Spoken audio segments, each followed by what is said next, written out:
Baik, assalamualaikum warahmatullahi wabarakatuh, teman-teman semua.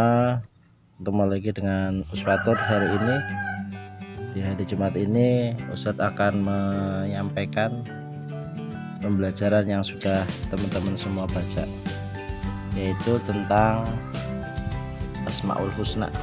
Baik, untuk Asmaul Husna tersendiri, Asmaul Husna itu artinya adalah, asma itu adalah nama, dan husna artinya adalah yang baik lagi indah. Jadi Asmaul Husna adalah nama-nama Allah yang baik dan indah. Jumlahnya di dalam Al-Quran Asmaul Husna itu ada 99. Nah, untuk kelas 5 kali ini kita akan belajar 4 Asmaul Husna yang terdapat di dalam Al-Quran tersebut. Yang pertama yaitu Al-Mumit. Al-Mumit artinya adalah yang maha mematikan. Yang kedua adalah Al-Hayyu. Al-Hayyu artinya adalah yang maha hidup. Kemudian setelah Al-Hayyu kita akan belajar tentang Al-Qayyum. Al-Qayyum tersendiri artinya adalah yang maha berdiri atau mandiri.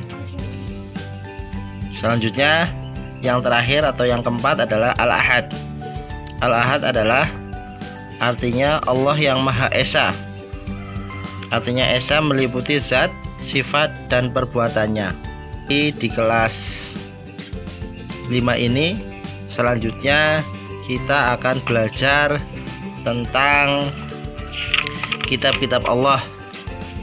Kitab-kitab Allah yang diturunkan atau diwahyukan kepada beberapa nabi dan rasul pilihan. Beriman kepada kitab-kitab Allah adalah fardhu ain atau wajib. Artinya kita semua wajib meyakini bahwa sebelum kitab-kitab Al-Quran ada beberapa kitab dan lembaran-lembaran yang diturunkan oleh Allah kepada nabi-nabi sebelumnya. Baik, untuk kitab-kitab Allah yang akan kita pelajari kali ini, yang pertama adalah kitab Taurat. Kitab Taurat turun kepada Nabi Musa pada saat Nabi Musa meninggalkan kaumnya, yaitu Bani Israel, selama 40 hari. Kitab Taurat diturunkan di Bukit Tursina atau Bukit Sinai. Kitab Taurat diturunkan kepada Nabi Musa dan berisi tentang akidah dan syariat. Ditulis dalam bahasa Ibrani dan diajarkan kepada kaum Yahudi pada abad 12 sebelum Masehi. Kitab Taurat dalam bahasa Ibrani adalah Torah. Artinya kitab suci yang diturunkan oleh Allah Subhanahu wa taala. Yang kedua adalah kitab Zabur. Kitab Zabur diturunkan atau diwahyukan kepada Nabi Daud dengan bahasa Kipti atau Suryani. Zabur sendiri artinya adalah nyanyian atau pujian Tuhan. Kitab ini ditulis dengan bahasa Kipti, tadi yang seperti Ustaz sampaikan, pada tahun 10 sebelum Masehi kepada Bani Israel. Kitab ini berisi tentang doa, zikir, nasihat, dan hikmah. Zabur berisi 150 nyanyian yang disenandungkan Nabi Daud dengan mengungkapkan semua pengalaman yang dialaminya pada masa hidupnya. Yang ketiga yaitu kitab Injil. Kitab Injil diwahyukan atau diturunkan oleh Allah Subhanahu wa taala kepada Nabi Isa. Ditulis dengan bahasa Suryani dan diajarkan untuk bangsa Nasrani pada abad ke-1 Masehi.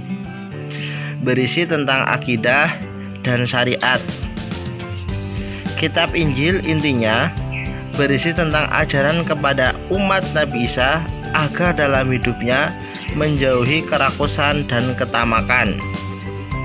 Injil yang sekarang berbeda dengan Injil yang asli diturunkan Allah Subhanahu wa Ta'ala kepada Nabi Isa.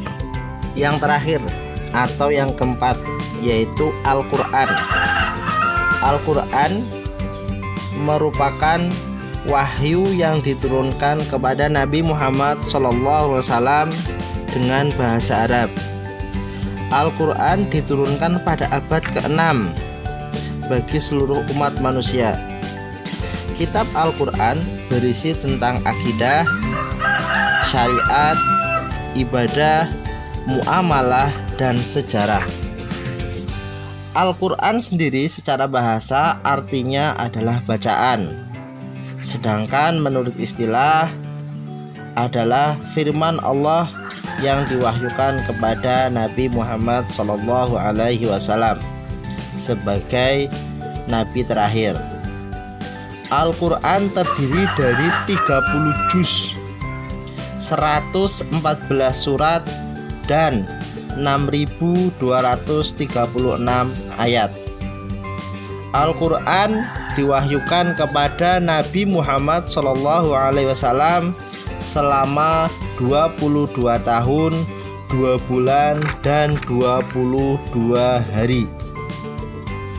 Al-Quran merupakan sebagai penyempurna kitab-kitab sebelumnya seperti kitab Taurat, Zabur, dan Injil. Demikian terkait dengan pembelajaran PAI di bab 3 ini. Kita sudah belajar tentang Asmaul Husna, 4 Asmaul Husna yang sudah kita pelajari. Dan poin yang kedua, kita belajar tentang kitab-kitab Allah. Baik, untuk teman-teman semua, Ustadz kasih tugas untuk merangkum apa yang sudah Ustadz sampaikan tadi, difoto, kemudian dikirimkan melalui Google Form yang sudah Ustadz sediakan. Terima kasih. Sekian. Assalamualaikum warahmatullahi wabarakatuh.